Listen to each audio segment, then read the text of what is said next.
les enfants du collège Terra Santa de Bethléem prient pour la paix dans la grotte de la Nativité. Le collège Terra Santa de Bethléem sème l'espoir dans le cœur de ses étudiants et éclaire leur esprit avec des valeurs de paix, d'amour et d'humanité. Les jeunes de Galilée fêtent le Christ roi. Quand je me présenterai devant vous, tel était le thème de la journée de la pastorale des jeunes en Galilée, célébrée chaque année à l'occasion de la solennité du Christ roi.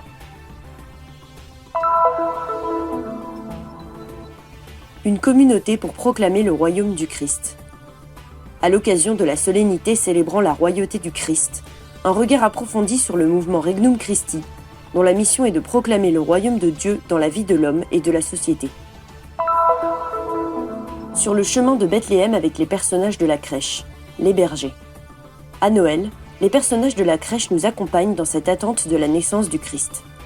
Dans l'excitation qui précède la nativité, le frère Enrico Majorano nous introduit au premier dimanche de l'Avent, où nous rencontrerons, grâce au berger, Imad, un artisan de Bethléem. Un chant pour la paix en araméen.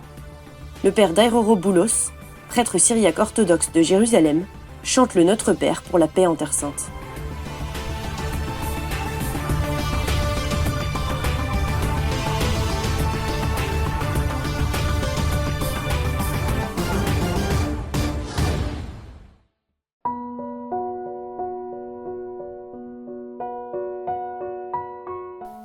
Le collège Terra Santa de Bethléem sème la bonté et l'espoir dans l'âme de ses élèves, en éclairant leur esprit avec des valeurs de paix, d'amour et d'humanité.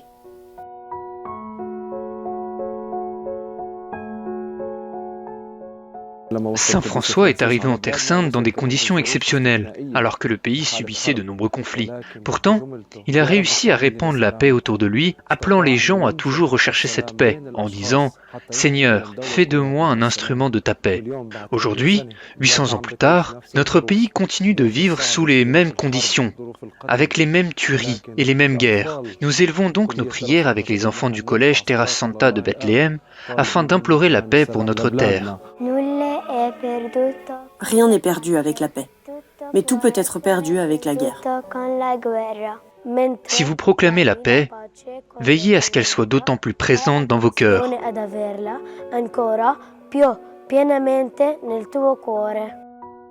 Les élèves ont ainsi allumé des bougies pour symboliser leur espoir de voir cette guerre prendre fin, brisant les murs de la haine dans la grotte qui a apporté au monde le salut. La paix ne peut régner parmi les hommes si elle ne règne pas d'abord dans leur cœur. D'ici, depuis l'église de la Nativité, nous élevons nos prières et demandons au monde entier et à la communauté internationale d'agir pour la paix et pour le bien de ses enfants, afin qu'ils puissent vivre comme le reste du monde et grandir dans un environnement éducatif sain, et que nous puissions tous avancer vers un avenir meilleur. Signore, fa di me uno strumento della tua pace. Dove è odio, fa che io porti amore. Dove è offesa, che io porti il perdono. Dove è discordia, che io porti l'unione. Quand je me présenterai devant vous, était le thème de la journée de la pastorale des jeunes de Terre Sainte, célébrée chaque année à l'occasion de la solennité du Christ roi. Cette année, à cause de la guerre, les jeunes n'ont pas pu se rassembler en un seul lieu. Chaque région s'est donc organisée en fonction de ses possibilités. En Galilée, à la basilique de l'Annonciation de Nazareth, le secrétariat général a organisé une journée de spiritualité avec des chants, des prières et des activités pour les quelques 300 jeunes venus de Galilée. Les Focolari, l'UCO, les mouvements mariales et la communauté Shalom ont également participé à l'initiative. Un moment aussi pour demander la paix en Terre Sainte. Aujourd'hui, nous célébrons les jeunes de Galilée sur la terre de l'Annonciation, dans la basilique de l'Annonciation à Nazareth, où le ciel a parlé à la terre et lui a annoncé la bonne nouvelle, la plus belle des nouvelles. Nous nous réunissons pour proclamer que Jésus est le roi de nos vies. Le thème de cette rencontre est comme pour dire « Je prends la décision personnelle de me présenter à nouveau à Jésus, pour vraiment le laisser être le roi et le maître de ma vie. »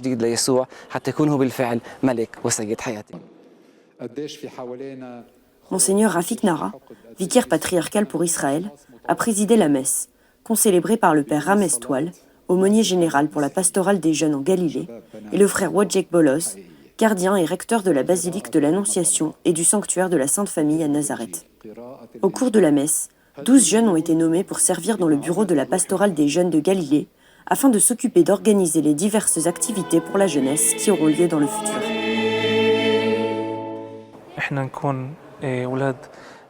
Je suis très fier d'être citoyen de la ville de Nazareth et de suivre les traces du Christ partout où il a marché. Je remercie Dieu d'avoir créé le secrétariat général pour la jeunesse. Grâce à lui, nous réalisons davantage d'événements et d'activités au service des jeunes. Nous nous sommes engagés à servir les jeunes en Galilée, et c'était à la fois passionnant et magnifique. Cela fait 2 ans que nous préparons ce projet, qui est absolument unique. Il n'y a jamais rien eu de tel en Galilée, et nous sommes vraiment heureux de pouvoir enfin le mettre en œuvre.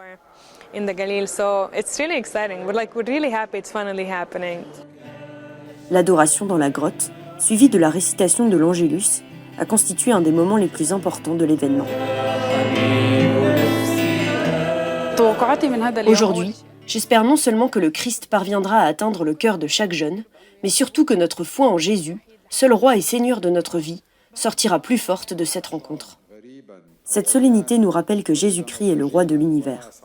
Sa mission salvatrice et libératrice nous permet de vivre sur terre dans la paix et le bonheur, en vue d'un futur héritage au ciel.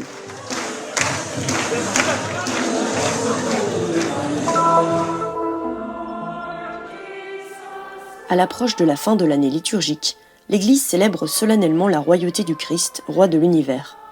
Il est le Seigneur de l'histoire et de l'humanité, et malgré les contradictions que connaît le monde d'aujourd'hui, nous continuons de croire et d'attendre avec impatience sa manifestation finale.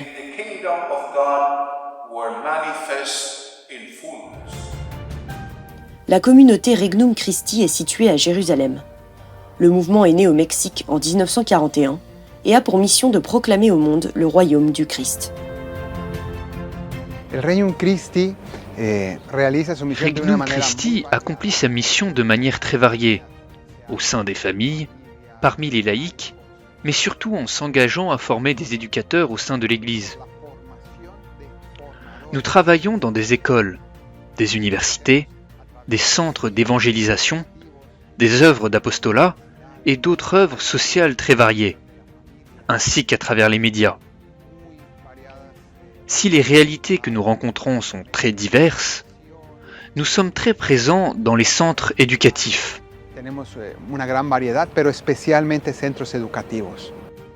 Le père Fernando raconte comment, en 2004, la communauté s'est vue confier l'administration et le service du Notre-Dame Center de Jérusalem, mandaté par le pape Paul VI, et l'un des instituts du Saint-Siège en Terre Sainte.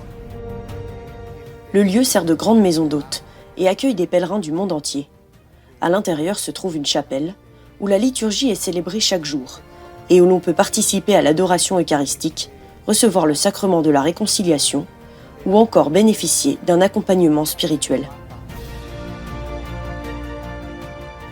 Depuis 2006, une exposition permanente d'une reproduction du Saint-Suaire est entreposée au Notre-Dame Center. Bianca Matos, une Brésilienne membre du mouvement depuis 27 ans, en est responsable.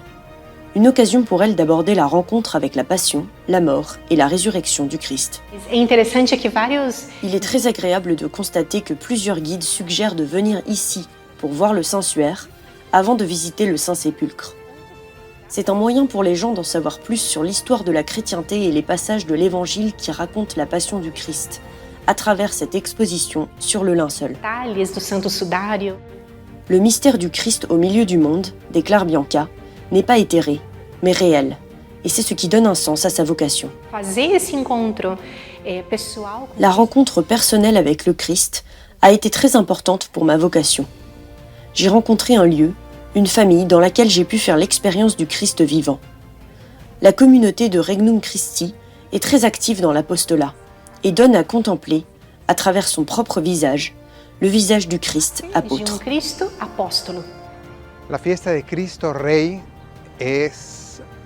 La fête du Christ roi signifie célébrer et se souvenir que le Seigneur Christ est le roi de l'univers, le roi du monde, même si, bien souvent, nous pouvons avoir l'impression que son royaume est très loin de nos réalités. nous constatons le rejet fréquent du Christ au cours de l'histoire. Mais chaque année, nous réaffirmons et nous nous souvenons, le Christ est le roi du monde. Le Christ est le Seigneur. En particulier sur cette terre où il a lui-même commencé à semer son royaume. A sembrar su reino en este mundo.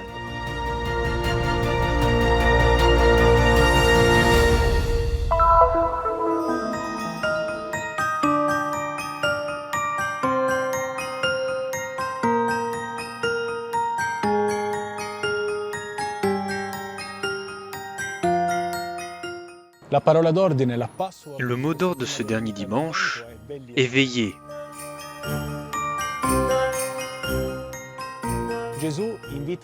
Jésus, en référence à la fin du monde, invite ses disciples à faire exactement ça, à veiller. Et pour expliquer ce que cela signifie, il raconte une petite parabole. Il explique que c'est comme un homme, un maître de maison, qui quitte sa maison et qui confie sa demeure à ses serviteurs. Parmi eux, il y a le portier, qui a pour tâche de veiller. On lui dit « Veille, veille attentivement ». Où est le défi ici ? Il réside dans le fait qu'aucun des serviteurs ne sait exactement quand le maître reviendra, le soir, à minuit, le matin ou en fin de journée. C'est pourquoi il faut chaque jour prévoir le retour du maître.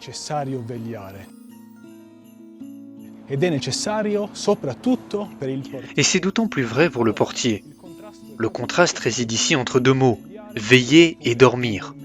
Entre celui qui roupille, qui vit sa vie les yeux fermés, et celui qui veille, qui est attentif pour que, lorsque le maître reviendra, il soit prêt pour lui.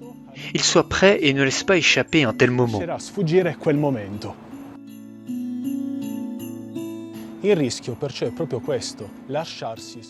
Car le risque est précisément celui de laisser passer le bon moment. Il nous faut donc rester les yeux ouverts, vivre le vivant. Le Seigneur vient à l'improviste. Il vient toujours dans les moments d'obscurité comme dans les moments de lumière. Rappelons-nous les bergers lors de la nuit de Noël. Le soleil était couché, ils auraient dû dormir. Pourquoi étaient-ils éveillés ?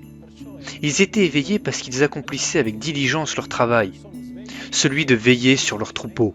Adempiano al loro lavoro, quello di vigilare il gregge.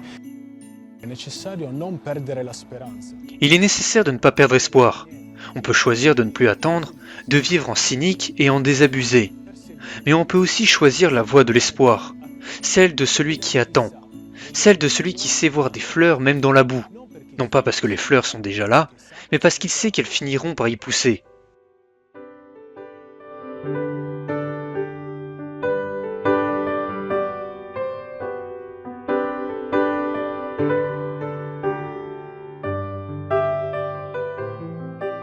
البدايات بلشناها في بورداخ الشغل في البورداخ عند جلس مفرح.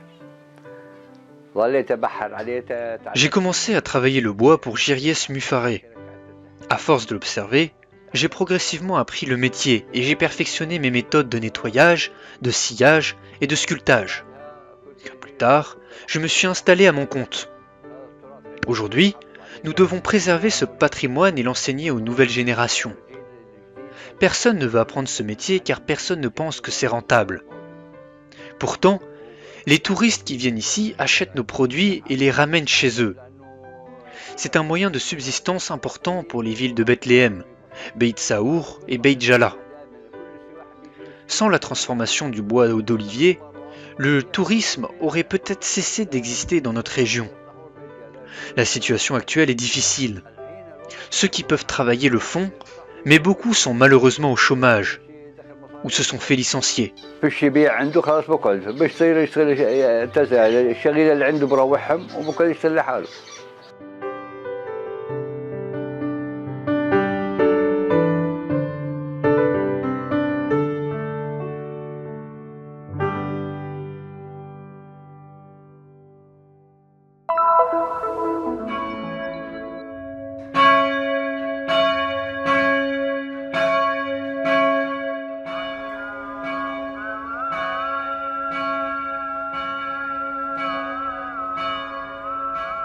نتقادى شمو تيث ملكوثم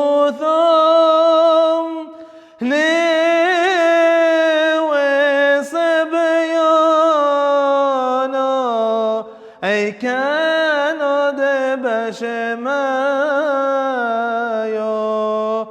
وفي برعوها بلان لحم ودسن قونان يومنا وشبق لان حوبين وحطوها أي كانوا ضافي حنان شباق حيوبين ولو تعالى نسيونه إلو فاصولا من بيشام طول ديلوغ ملك وثم حينا دشبحته العالم عالمين آمين.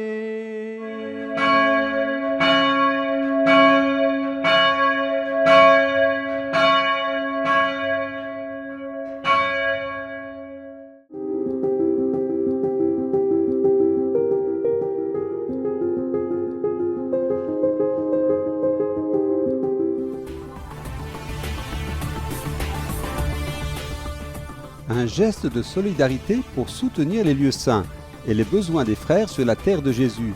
Nous collaborons à la mission de la custodie de Terre Sainte. Nos comptes se trouvent dans le QR code, le code QR.